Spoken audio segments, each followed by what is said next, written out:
Alright, we'll say good morning. A lot to do today. Today's daf is Kuf Gimel 103.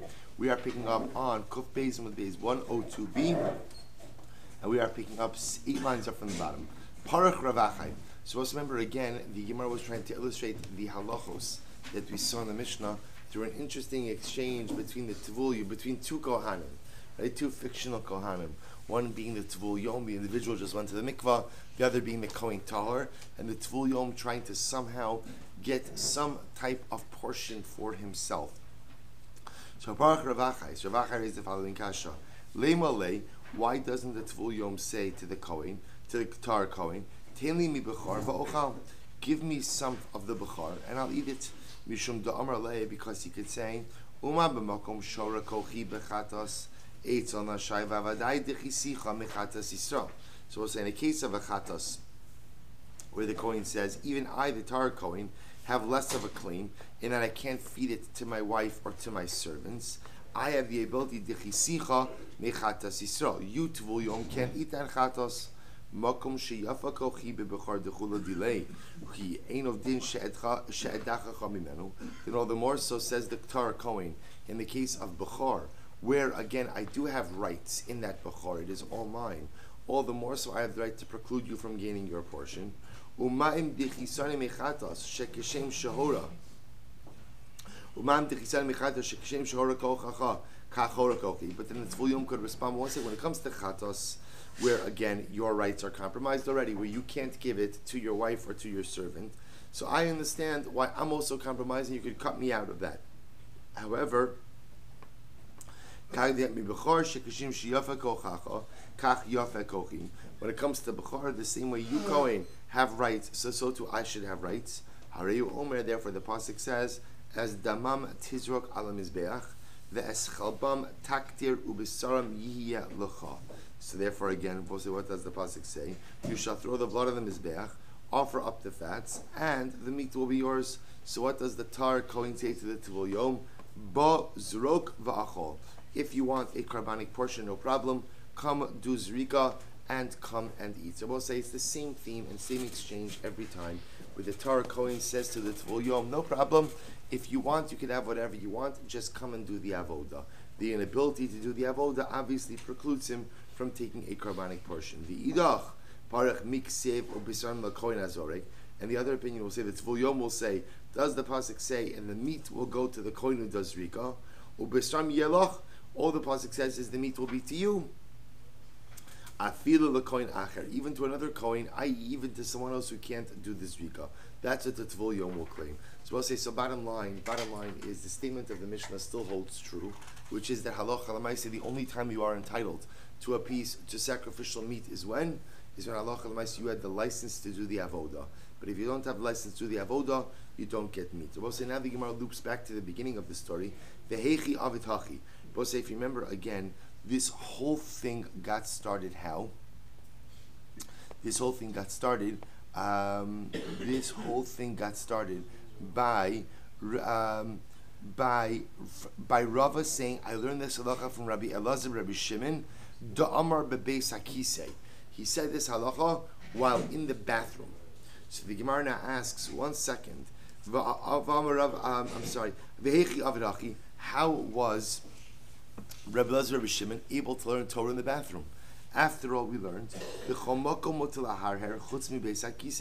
we learned that what Rabbi say, that a person is permitted to think and in fact encouraged to think thoughts of Torah in every place except for the bathroom. So how was Rabbi Elazar able to go ahead and think about this halacha in the bathroom? To which the Gemara says, "Lo onso shiny." It was an ones. We'll say ones means an extenuating circumstance. In other words, he could not help himself. The thought just came to him.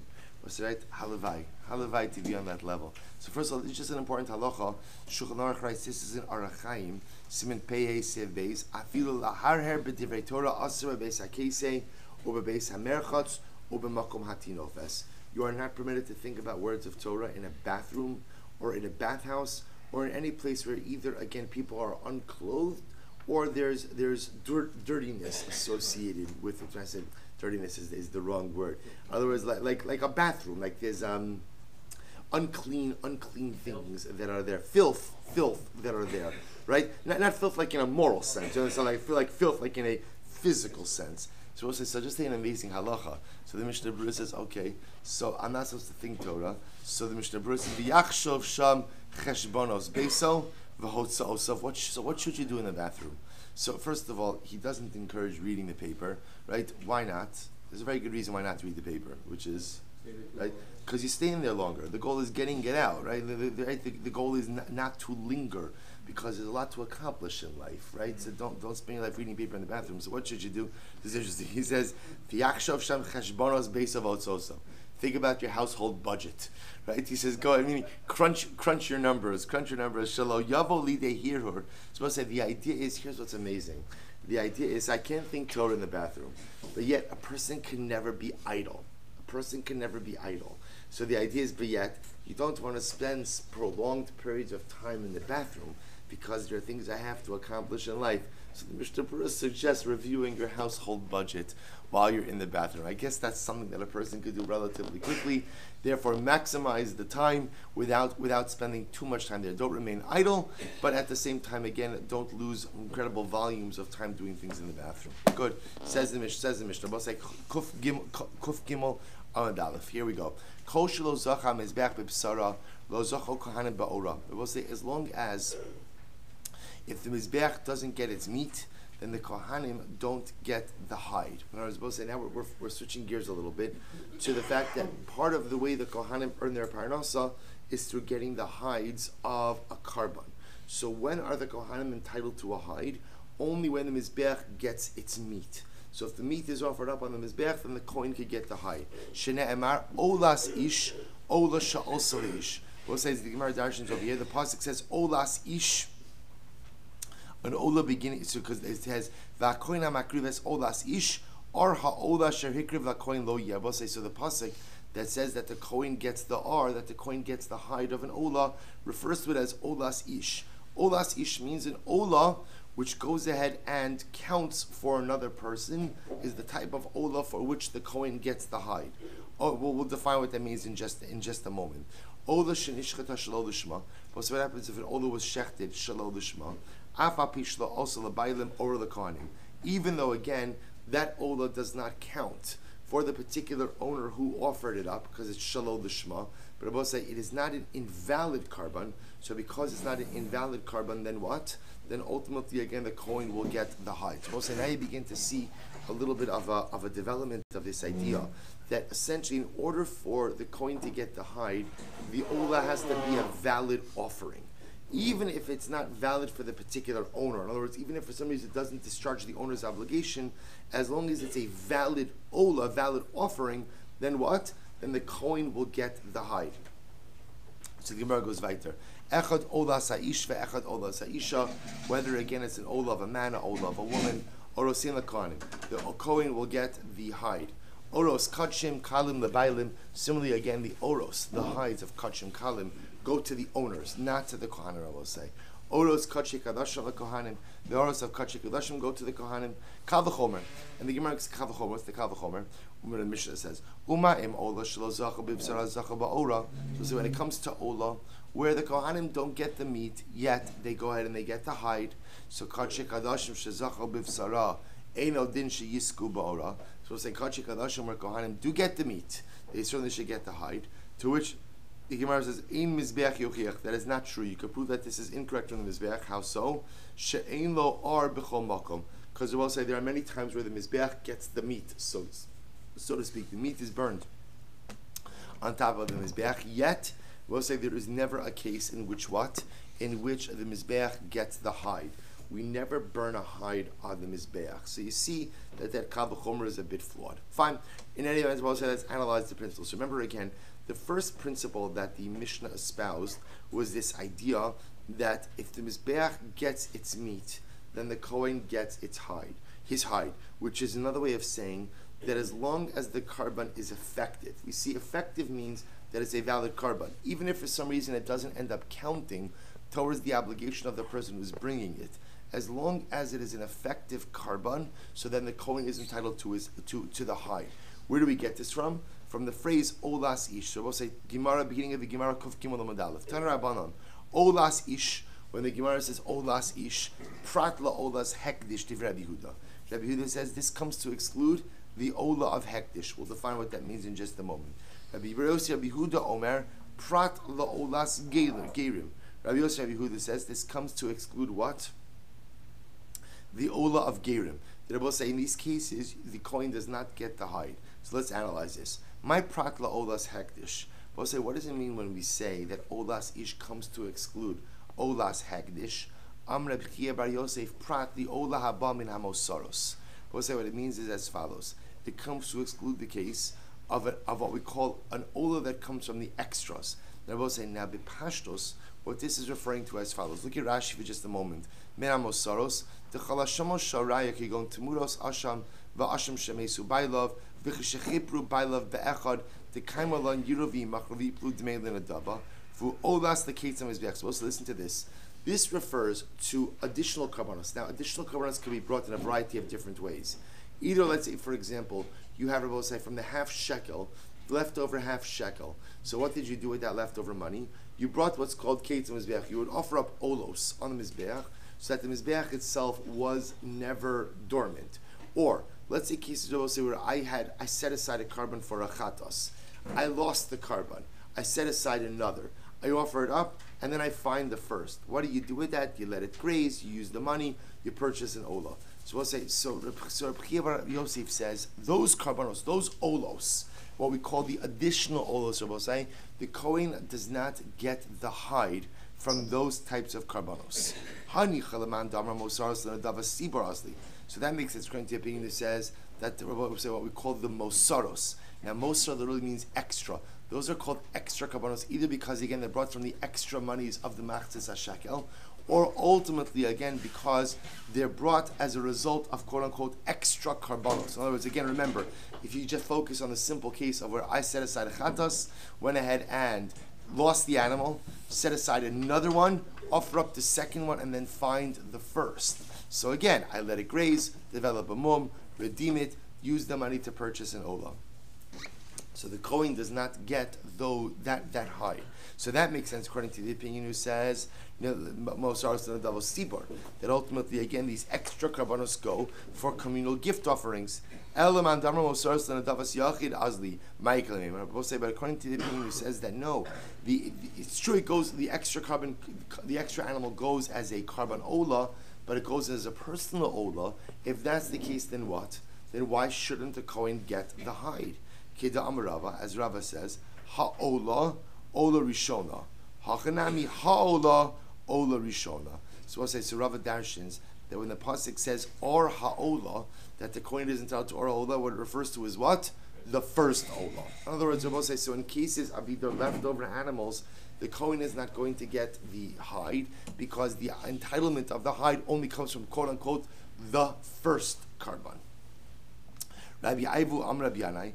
Prat lematfis ola lebedek habayis. So we'll say he comes and explains that no, in fact, Rabbi Yehuda's statement of prat li olas hekdish comes to exclude someone who goes ahead and pledges his carbon ola to bedek habayis. So we'll remember again, bedek habayis refers to temple upkeep, refers to financial sanctity. So we'll say, so you can have a person who's going to bring a carbon ola, but he sanctifies the carbon to bedek habayis. Now watch this. So this goes without saying, according to the opinion who says that you could sanctify an animal for bedek habayis, and that kedusha takes hold midoraisa, so then the coin won't get the hide. But even according to Mandam, it says we'll say that bedek habayis kedusha doesn't take effect on a carbon. Nevertheless, haimili basar, that's only true on the meat, on the flesh. Aval or toughest, but certainly on the hideable side, it'll take effect. So I'll say what this essentially is saying is as follows: that if somebody goes ahead and takes his carbon and pledges his carbon for bedek habayis, so I'll say the meat will still be offered up on the mizbeach. Where does the bedek habayis sanctity take effect on? The hide. Suddenly, what does that mean? That he's pledging the hide ultimately again to the Beis Hamikdash. In a case like that, so the hide will not go to the Kohen. Instead, the hide ultimately again will go to bedek habayis. But I'll say first wide line, Kuf Gimel Amud Aleph. V'chein Amar Rav Nachman Amar Rav Baravua Pratli ola haba min hamosaros. So most of the Gemara is going to back up that which we just said before. When Rabbi Huda said Pratli olas hektish, what is that coming to exclude? Mosaros. Any of the quote-unquote additional olos that are brought, ultimately, again, that hide does not go to the Kohanim. That hide ultimately goes to the Beis HaMikdash. Amir from Rav Nachman Kiman, Rabbi Huda, whose opinion does this reflect? It's Rabbi Huda. So Gemara says, Rabbi Huda, ha-hadrabe. We'll say it would appear that Rabbi Huda actually reneged on this particular opinion.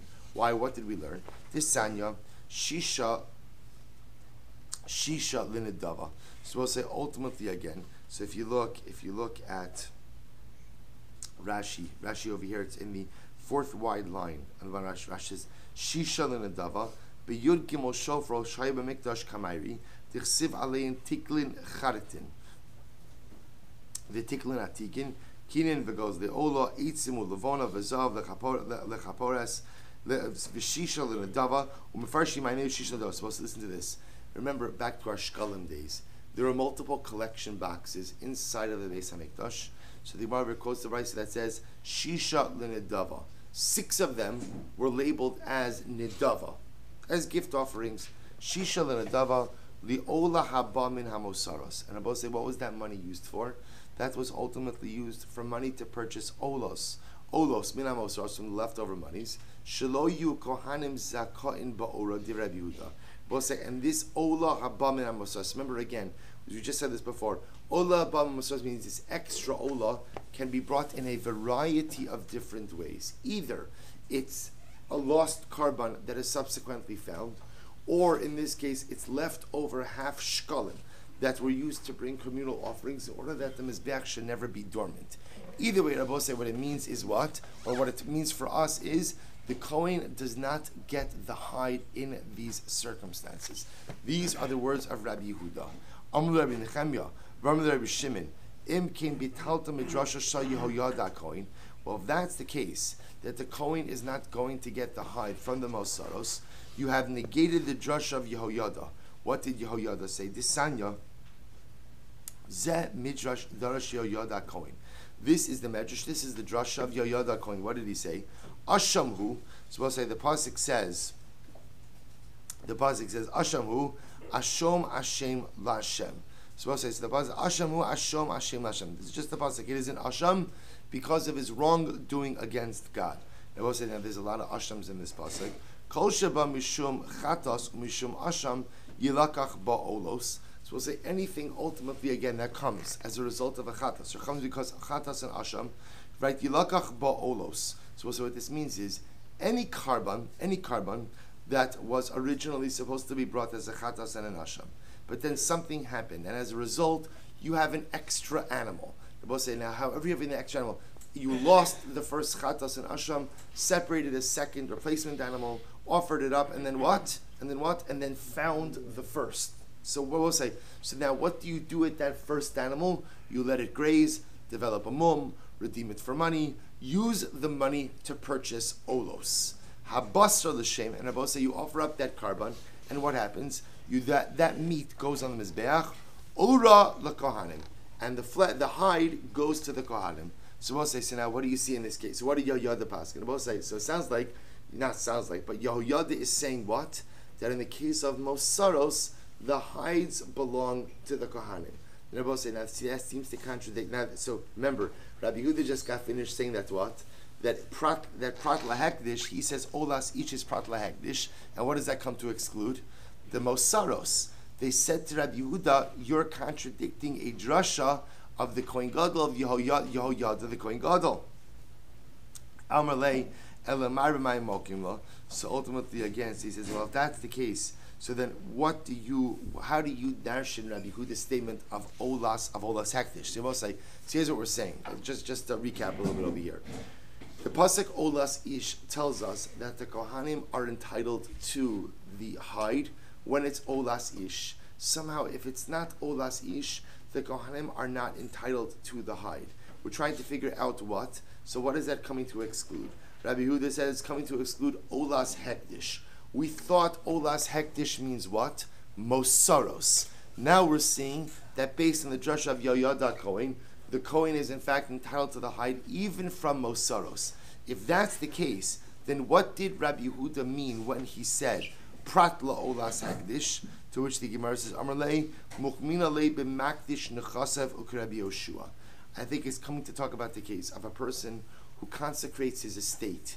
He sanctifies his property like Rabbi Yoshua. We'll say, what does this mean? Here we go. It's actually an interesting case. Disnan hamakdish nechasav v'hayu bahen behemos haru'uyos legabi mizbeach. We'll say if let's say a person sanctified, he consecrated, he was makdish his property, and a part of his estate there were animals which were fit for karbanos. So what do you do with the animals?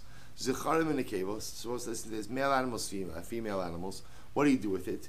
Rabbi Lazar Omer, Zecharim yimachru l'tzarchei olos. So we'll say that you sell off the male animals and you use the proceeds to purchase olos. Nekevos yimachru l'tzarchei zivchei shlamim. Ultimately, again, female animals you sell off. We'll say, what do you do with them? You purchase with them money for. You purchase with them animals for shlamim. U'demeyen yiplu imshar nechasim lebedek habayis. And I both say any additional monies ultimately fall to the rest of his estate. Ultimately for what? For bedek habayis. So we'll say. So in this case over here, if you notice, you take the animals, sell them off, use the proceeds for the gender-specific type of carbon. Rabbi Shmuel says, I don't even think you need to do that. Scharim atzmam yikrevu olos. Unikevos imakru l'tzarchei shlamim. We'll say take the male animals themselves and actually offer them up for the purpose of olos. The female animals ultimately again sell them and use them for shlamim. V'yavi b'dimeim olos. Ushar nechasim, and use the monies ultimately again to bring more olos. Ushar nechasim, and the rest of the estate yipol libedek habayis. Ultimately, again, false lebedek habayis. I will say, what do you see from here? But ultimately, again, the oros, the hides, do not go to the kohanim. That's the idea. We'll say. So, of course, the Gemara is suggesting over here is that this is a different interpretation as to what Rabbi Yehuda means when he says prat la'olas hektish. Prat la'olas hektish means in a situation where a guy is makdish his nechasim, he consecrates his entire estate. So to make a very long story short, what do we do? Whether you're actively going ahead and selling off the animals using the money to purchase karbanos, or actually using his animals as karbanos, I will say, in these cases they're being brought as olos. In these cases, the kohanim will not receive a portion in the hides. And I will say, Rabbi Yeshua says that sometimes a person could divide within his hektish. Now, what does that mean? If you look at Rashi, 4 lines up from the bottom, Rabbi Yeshua, Kolomar va'afa gavtan Rabbi Yeshua, Adam cholek hektish hara lemizbeach lemizbeach, v'shen hara lemizbeach yeh lebedek vayis. That a person, I will say, when he's makdish his estate, can make an inherent distinction on that estate. Namely, that what? That the stuff that's fit for the mizbeach goes to the mizbeach, and the stuff that's fit for bedek, and the stuff that's not fit for the mizbeach, I will say, goes where? To bedek habayis. Even Rabbi Yeshua says that hani mili basar. That's only true with the meat. Aval or toughest. But I will say ultimately again when it comes to the hide, so the kedusha takes hold and the kohanim will not get a portion. Rabbi Yosef Yehuda Omer. So we'll say so again. So it seems to be. So now we're going to stop over here for just a moment, and what we have over here is the first exclusion. So let's go through what we know from the Mishnah. What I know from the Mishnah is a principle that wherever the Mizbeach gets its meat, right, wherever the Mizbeach gets its meat, i.e., it's a valid carbon, the Kohen gets the hide.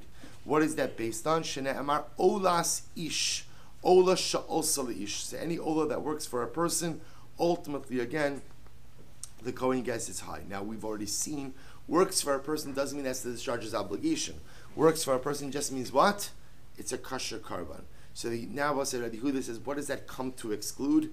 An olas hekdish. So essentially we have 2 different interpretations as to what that means. Either mosaros, the hide of mosaros karbanos, or second possibility is the hide of a person, not the hide of a person, sorry, the hide from a situation of where a person was makdish his property. So I'll say in that kind of case, it could be also that the coin will not get the hide in those circumstances as well. Fine. Now we're switching gears for just a moment. Rabbi Yossi, Rabbi Huda, Omer, Pratla, Olas, Gerim. But remember again, the second opinion as to what's excluded from Olas Ish was a statement to Rabbi Yossi, Rabbi Huda, who says this comes to exclude the Ola of a convert. So what does that mean? I don't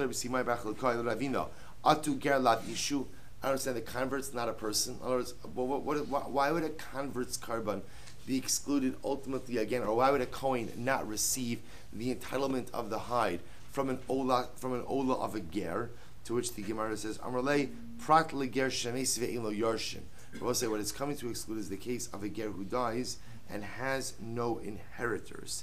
So we'll say ultimately again what that means is as follows. Let's say a ger set aside a carbon. He set aside an ola. And then what happens? He dies before offering it up. So we'll say, so in that case, remember again, the only case of a person who could die without family is a ger. That is the only case where you could have a Jew who dies without relatives. Why Rabbi? Because again, remember, halacha l'maisa, when a person converts on a technical level, they have no halachic relationship with ultimately again former family. So therefore, again, obviously, if the ger marries, has a family, has mishpacha. But if chas v'shalom, let's say he's alone and he never marries, nothing, and he dies, technically speaking, he can have absolutely no yarshim. There is no one to inherit him. So we'll say, so let's say such a person, before he died, set aside an animal as an olah, never offered it up, died. So we'll say, so now the Gemara suggests that carbon ultimately, again, when offered up, the Kohen will not be entitled to the hide. Why not?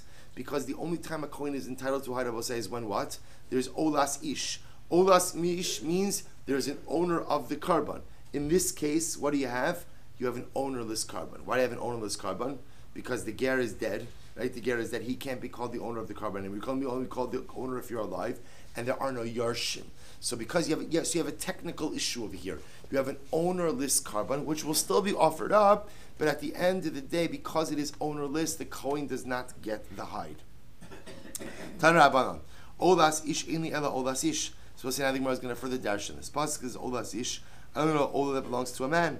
Olas gerim nashim va'avadim minayin. How do I know about the ola that belongs to a ger?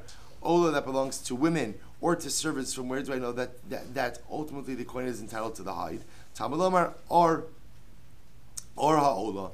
Therefore, the pasuk says the hide of the ola riba. This comes to include all cases. Im kein ma tamud lomar olas ish. If that's the case, then why does the pasuk say olas ish? Ola sha'os ish. It comes to include a case of an ola rabosai which satisfies someone's obligation. Prat l'nishcheta chutz lizmana v'chutz limkoma shelo yu kohanim zakan ba'ora. Comes to exclude what rabosai? An ola that was shechted outside of its proper time or outside of its proper place, which is a totally invalid carbon. In a case like this, the Kohen will not get part of the hide. So I might have thought that Rabbi said maybe, and that therefore using this logic, if the ola was shechted shalol lishma, the Kohen also shouldn't get the hide. After all, since what? Since such a carbon does not discharge the obligation of the owners. Maybe the Kohen should not get the hide. Therefore the pasuk says what? Therefore the pasuk says or ha'ola, which comes to include all cases. And I'm both saying that what we just saw over here is an incredibly important principle. The Kohen will get. So far we have two criteria. The Kohen, in order for the Kohen to get the hide, really three criteria. Number one, really two criteria, which are possibly three, but really could be condensed into one, which is that the carbon has to be a valid carbon. That's pretty much the criteria. The carbon has to be a valid carbon. Now, what does that mean? What that means is there has to be a defined owner. Interestingly enough, that's true even if the carbon does not work to discharge the obligation of that particular carbon, as long as the carbon was kosher and it started out with an owner, even if it does not actually satisfy the owner's obligation. We'll say, what's a good example of this? So that's an example ultimately again of shalol lishma. Let's say the carbon was offered up shalol lishma. So we'll say, is the carbon kosher? Yes. Does it satisfy the owner's obligation? So it's a little bit of a trick question. Remember, this is going back to Zevachim. It depends. Some carbonos have offered up lishma do satisfy the owner's obligation, some don't. But even for argument's sake, if it's type of carbon which doesn't satisfy the owner's obligation, it's okay. It's okay in that it's still a valid carbon. And since it's still a valid carbon, the Kohen gets the hide. It's only in cases where the carbon is not quote-unquote valid and can't trace itself back to a defined owner, in those cases the coin will not go ahead and get the hide. Here we go. Ar ha'ola in Rabbi Kuf Gimel Beis, second line. Ar ha'ola in, Ar ha'ola. So the pasuk says Ar ha'ola, he gets the hide of an ola. Amy ella Ar ha'ola. Oros Kachei Kadashim. So let's say, I only know an ola. What about Kachei Kadashim? I don't know that a coin gets out of Kachei Kadashim as well. Talmud Lomar Ar ha'ola sher hikriv. Therefore, we'll say the pasuk says the ar of the ola which has been offered. So we'll say you see from here that what? It's any carbon that has been offered. The coin gets the hide. Yachol shanimar va'av Kachei Kalim. I would have thought maybe it comes to include the hide of Kachim Kalim. So now we know who gets out of Kachim Kalim, the owner, right? The Yisrael gets out of the Kachim Kalim. But I might have thought that maybe this comes to include that the coin should get the hide of the Kachim Kalim as well. Talmud Lomar Ola. Ma'ola Kachei Kadashim, Afkol Kachei Kadashim. Just like the Ola Kachei Kadashim, so too again, the coin only gets side of Kachei Kadashim. Rabbi Shmuel Omer, Or ha'ola, Ainli Ella ha'ola. Oros Kachei Kadashim inayin. So again, the pasuk only tells about Or ha'ola. But it's just to be clear, the concept of hide entitlement is stated explicitly in the pasuk of Ola, and that's the only place it's stated. We're learning everything else out from there. But the problem we're faced with is the pasuk does seem to be pretty explicit in that this applies to the Ar ha'ola. Oros Kachei Kadashim inayin. I don't know that it applies to other Kachei Kadashim as well. V'dinu. So I don't know that it applies to Kachei Kadashim. So one says Kavachomer. V'dinu. Uma Ola Shelo Zachu Zachu Ba'ora. But so when it comes to Ola, where the Kohen has no meat entitlement, yet he gets the hide, Kachei Kadashim Shezachu Bivsaran. Ein Odin Shezachu Ba'oran. But say all the more so Kachei Kadashim, where there is a meat entitlement, all the more so in that kind of case he should get the hide. As well say we're assuming that if you get the hide in a situation where you don't get the meat, then what? You certainly should get the hide in a case where you do get the meat. So the Gemara says, hold on. So the Gemara says, Mizbeach Yochiach. No, that's not necessarily a good argument. I'll tell you why. The Mizbeach proves that that's not true. Why? Shezacha b'vsara, because the quote unquote, the Mizbeach has a meat entitlement all of the time. Yet what? V'lo zacha bara. Yet Rabbi say there is never a case where the Mizbeach is quote unquote entitled to the hide. In other words, Rabbi say you never burn a hide on the Mizbeach. Now there are times where an animal is burnt with its hide, as we're going to see in just a moment, but that burning usually takes place outside of the Beis HaMikdash, like Para Aduma, Par Helam Davar Shal Tzibor, Par Shal Kohen Mashiach, where the animal is burnt whole, but hide is never burnt on the Mizbeach. So you see again, there's not necessarily a correlation between meat entitlement and hide entitlement, to which the Gemara says, so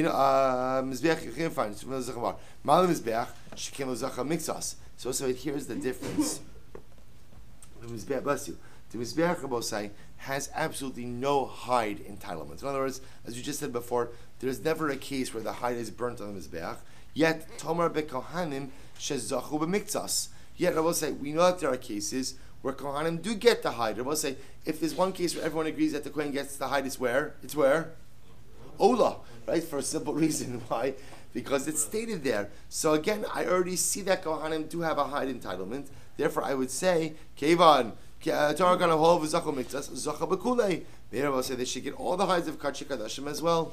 Rabbi Meir says, Kol atzmo lo hutzrachnu ela la'or ha'ola bilvad. We'll say ultimately again, this entire pasuk is really only necessary to teach me about the hide of the ola. Shevechol makom ha'or mahalech acher habasar. Because we'll say in general, the hide, the status of the hide, follows after the meat. For example, Paraman Esrafim, Sir Esrafim. So we'll say again, remember, in the case of the Paraman Esrafim or the Sir Esrafim, so we'll say these are various types of dramatic sin offering, communal sin offering, high profile sin offering like the Melech or the Kohen Gadol. In these cases, so the halacha is Hein va'orosehen nisrafin imayin. We'll say in these cases, so the animal and its hide are burned together with it. Chatas va'asha v'zivchei shlamim v'zivchei shamitzibor. So we'll say in the case of chatas, asham zivchei shamitzibor matana lekohen. So we'll say these hides are given to the kohen.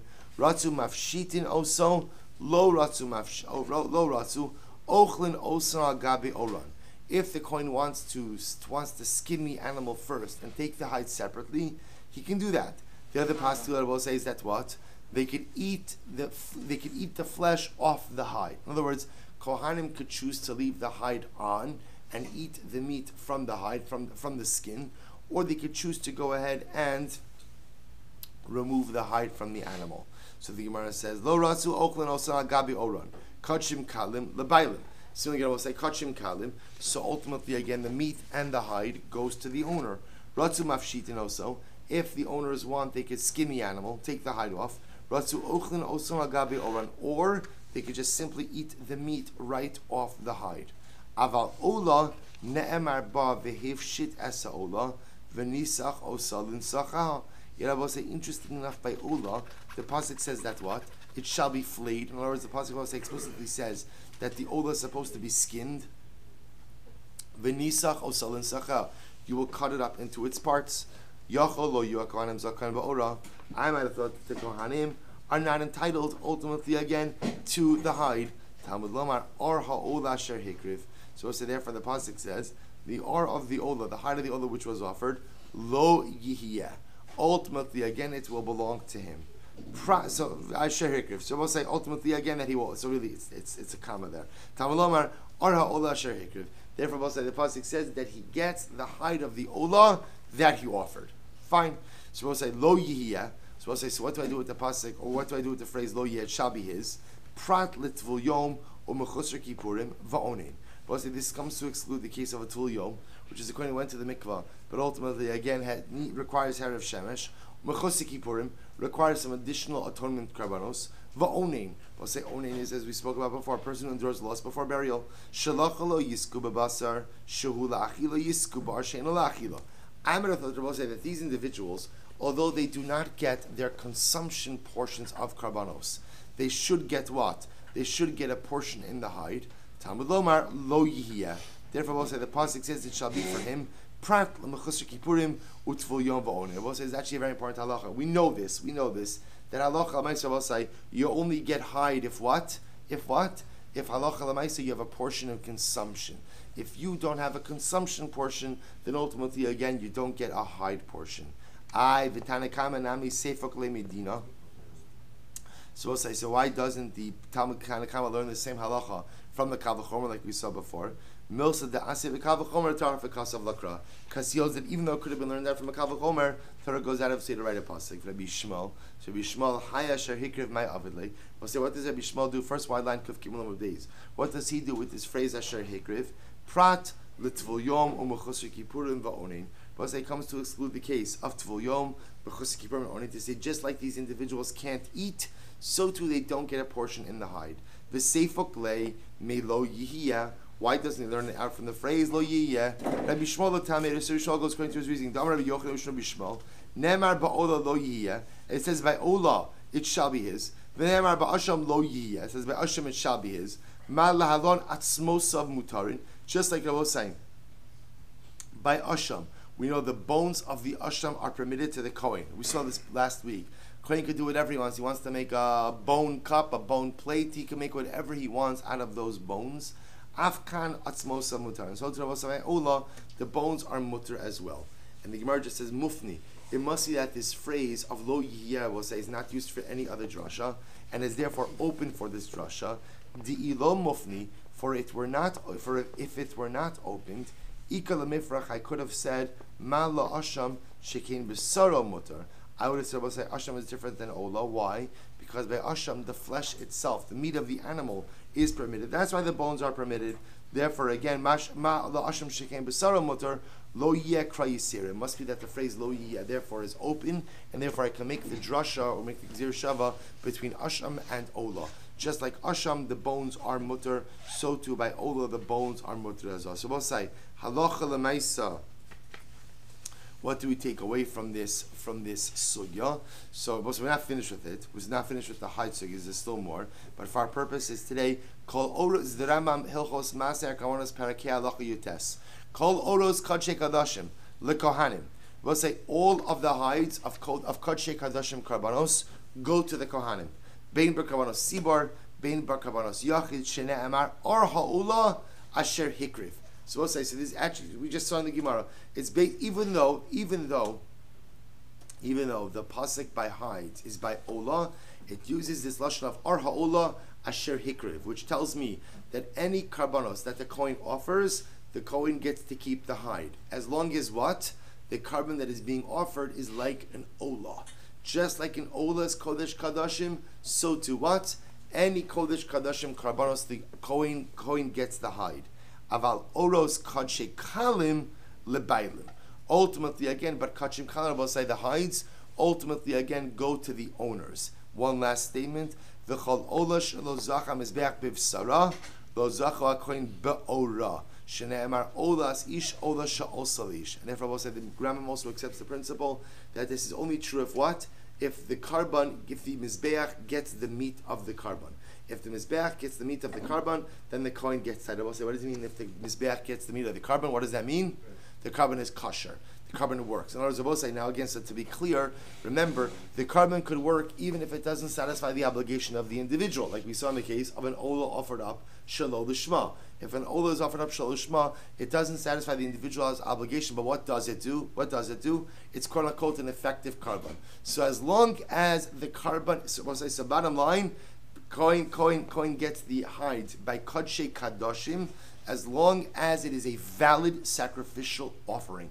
Even if it does not serve to discharge the obligation of the owner, as long as it is a valid sacrificial offering, the Kohen will get the hide. Beautiful. So let's do the Mishnah. Kol akadoshim shir ben psul kodem levshit. So now we're going to get a little bit more into the mechanics. Any carbon where there is a psul in the animal, a psul in the carbon, before the animal was, what's the right word? Flayed? Is that the right word, right? Flayed. Right, before the animal was flayed. So any time that the psul in the carbon took place before the hide was removed, ein orosein lakohanim. So we'll say if that's the case, that the carbon became puzzle before the hide was removed, the Kohen does not get the hide. La'achar sheet, and we'll say is actually very interesting.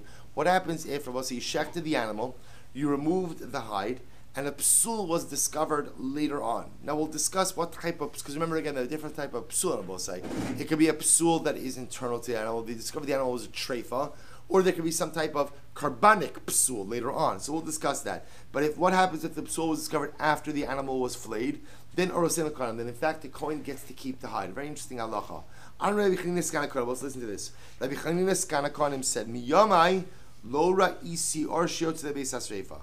Rabbi Chanina Skana Kohanim said, I will say, I never saw a case, in all of my days, I never saw a case of a hide that was taken out to be destroyed. In other words, that's another way of saying is, I never saw a case of where the Kohen got the hide and the hide was subsequently disqualified.